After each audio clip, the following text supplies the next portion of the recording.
Geometry Standard 8, using properties of line and angles, we are going to look at our last learning target of this standard, which is I can apply and prove the similarity theorems.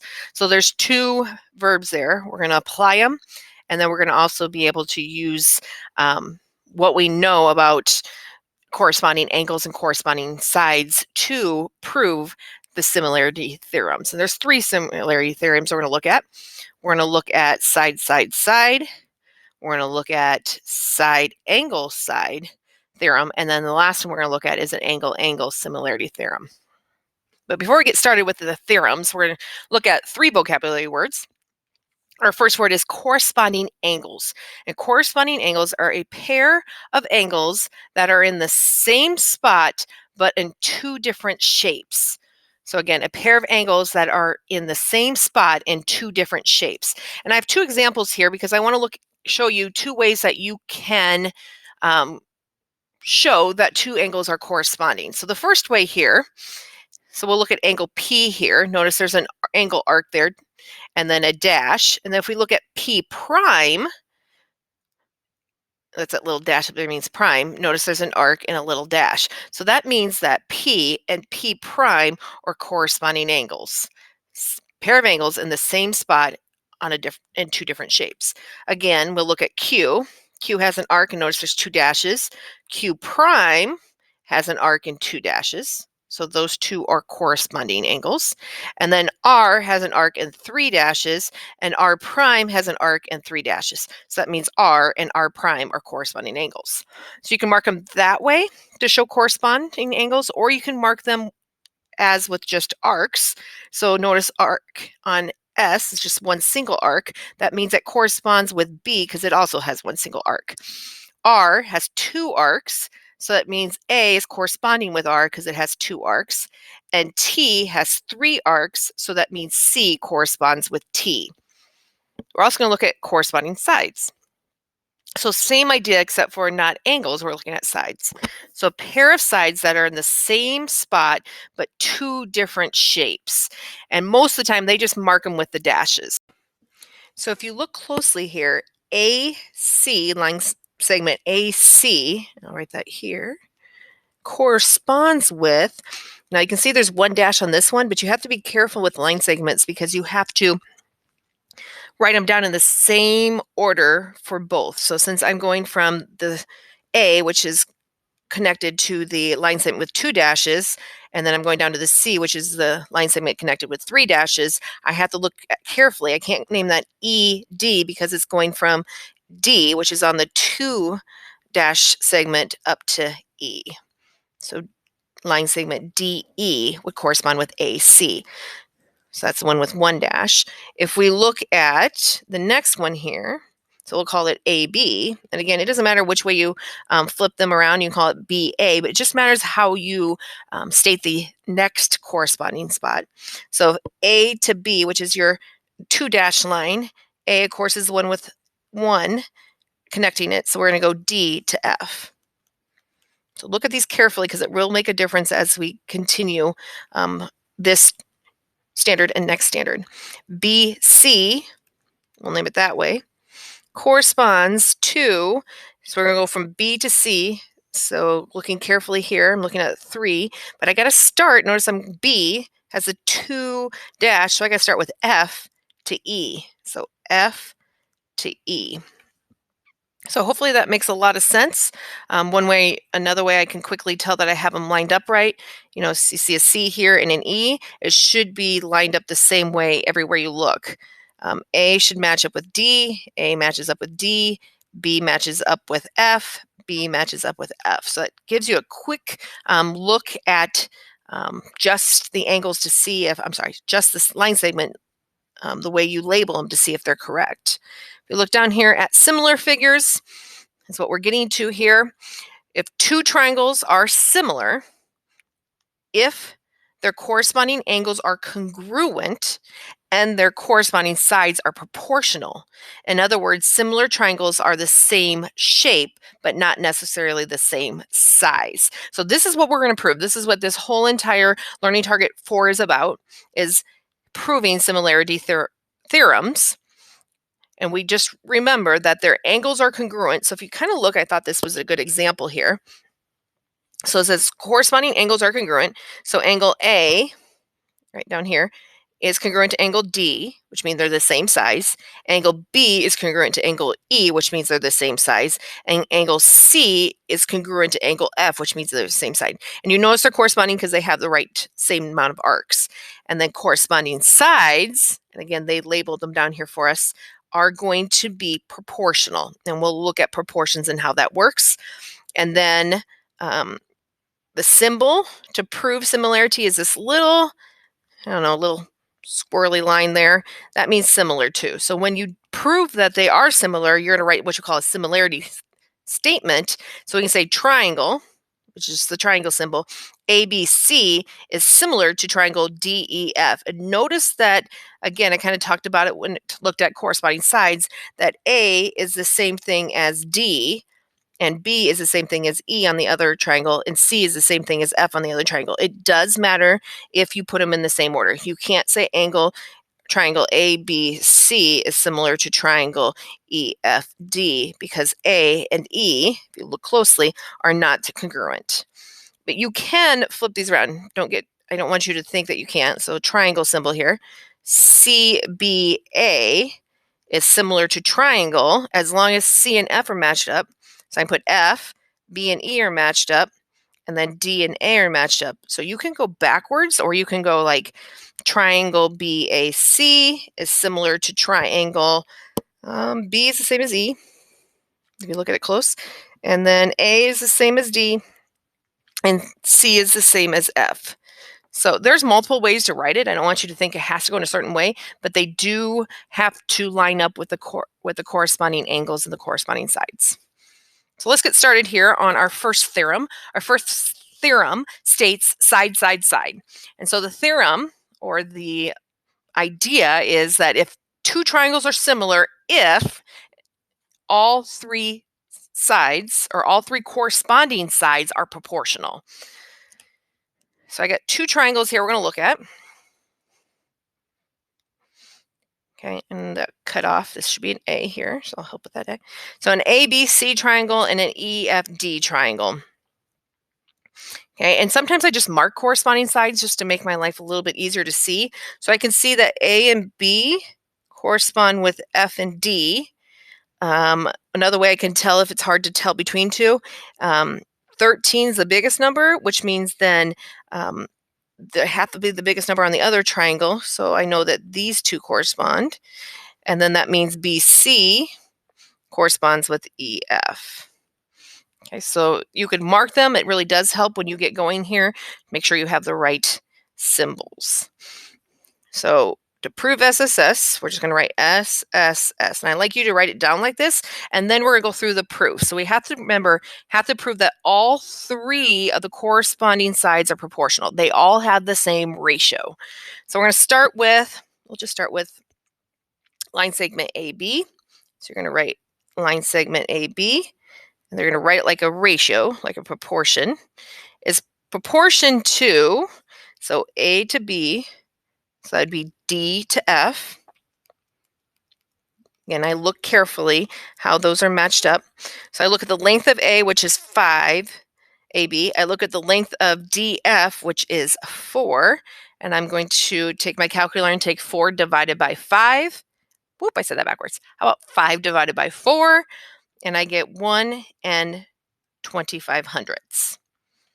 Okay, so I did the ones with a dash of 1. We're going to go to the next corresponding. So we'll go with the 2. So A to C. And if you want to, you can go from the smaller triangle, AFD, over to ABC. But I kind of like to just go from left to right. And so this other one would be D to E. I had to be careful and look at that carefully because I had to look I was looking at the 2 dash ones, but I went from 1 dash up to the 3 dash. So it would be D to E. So A to C is 13. D to E is 10.4. I'm going to put that in my calculator. And I noticed that it is also 1 and 25 hundredths. So the last one here, the last side we're going to look at is my 3-dashed side. So over here it's B to C. Again, it doesn't matter if you wanted to write C to B. You just got to go in the right order when you do the second one. And so that would be the same as F to E. So sometimes the hardest part is just to make sure you have the letters in the correct order. So B to C is 12, and F to E is 9.6. I'm going to put that in my calculator. And my result is 1 and 2500ths. So notice I can prove similarity because of this side theorem, since all three of the corresponding sides are proportional. In other words, they give me the same ratio here of 1.25. Then I can say they're proportional. So in other words, triangle ABC is 1.25 or 1 1/4 sizes bigger than EF and D. I'm going to be careful the way I say that. So we're going to make our similarity statement. So remember, that's how you're going to put a triangle. Again, you can name the first triangle however you want. We'll just do the ABC. And then here's your similarity symbol. And so then A matches up with, and I really kind of like to go down here because if I proved it down here, it should be good. A and D, so triangle. A and D, B is the same as F, and C is the same as E. So my statement is triangle ABC is similar to triangle DEF because I applied and I proved the side theorem. That states that if all three sides are proportional, then I can guarantee they're similar. And similar, remember, means same shape but different sizes. Okay. The next theorem is side angle side. And side angle side, just like it sounds, you have to prove that two sides are proportional and the included angle is congruent. Look, that cut up there. Congruent in measure. Now, what's tricky about this one is that it has to be included.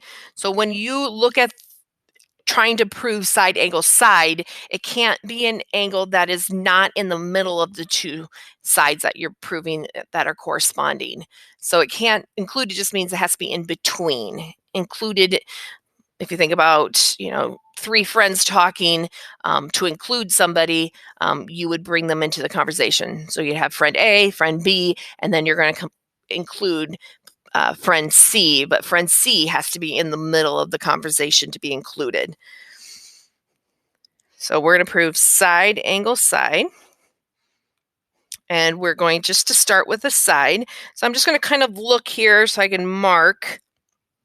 And this is angle L up here. It looks like GH is the same size as LK. And it looks like HI is corresponding with KJ. And then, of course, the angles are kind of obvious because they're both 70 degrees. So it doesn't matter what side you start with. We'll just start with side length GH, and that's corresponding or the same as L to K. I'm looking carefully. Yep, that looks good. And so then I look at my lengths. GH is 5.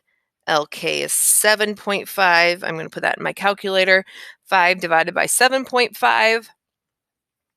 And I get the value of 0.6 repeating, which is the same as 2/3.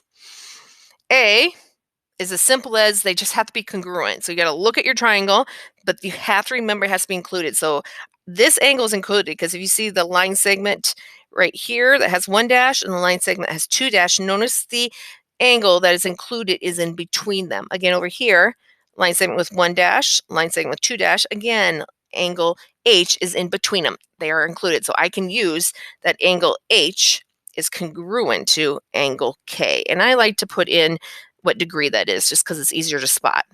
So because they are congruent, that means I can prove part of this. Now, notice the congruent symbol. Okay, a line with this little squiggly on top, that means they're the same as. Last side to look at. So we're going to look at HI is congruent to H to I, so the 7-degree angle out, so that would be K to J. So HI is 7, K to J is 10.5. Put that in my calculator. 7 divided by 10.5 equals, and that's a good sign, I get 0.6 repeating. So because I can prove that two sides are proportional, same value here, and the included angle is congruent, both at 70 degrees, then I can prove that these two angles are similar. Again, same shape, but different sizes. So triangle, we'll just go IH, what's the top one? G, is similar to triangle. So again, you can look up there, or you can look down here. If you really focused and made sure these are correct, this should be easy. I is the same as J, H is the same as K, and G is the same as L. And then I can check it.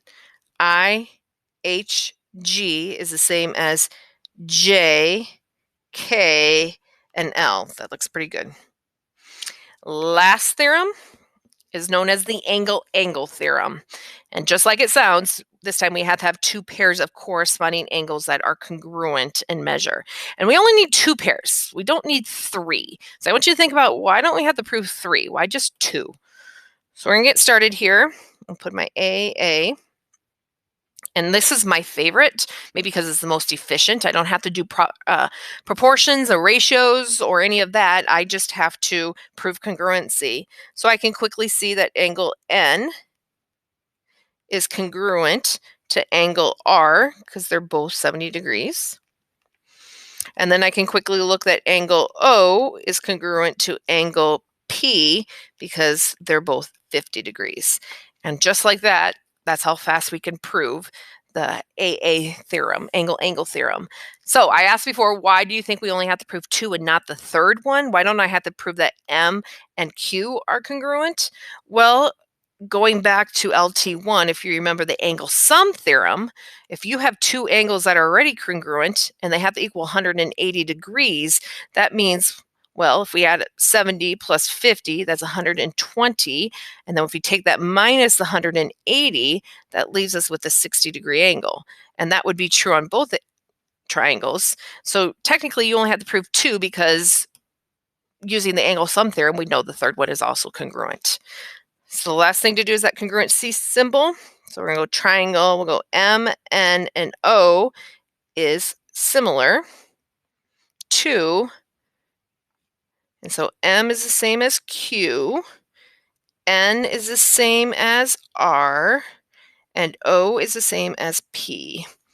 So triangle M, N, O is similar to triangle Q, R, P. And again, you can flip those around however you want. You don't have to go M, N, O. You could have went O, N, M is similar to triangle P. And then N is the same as R.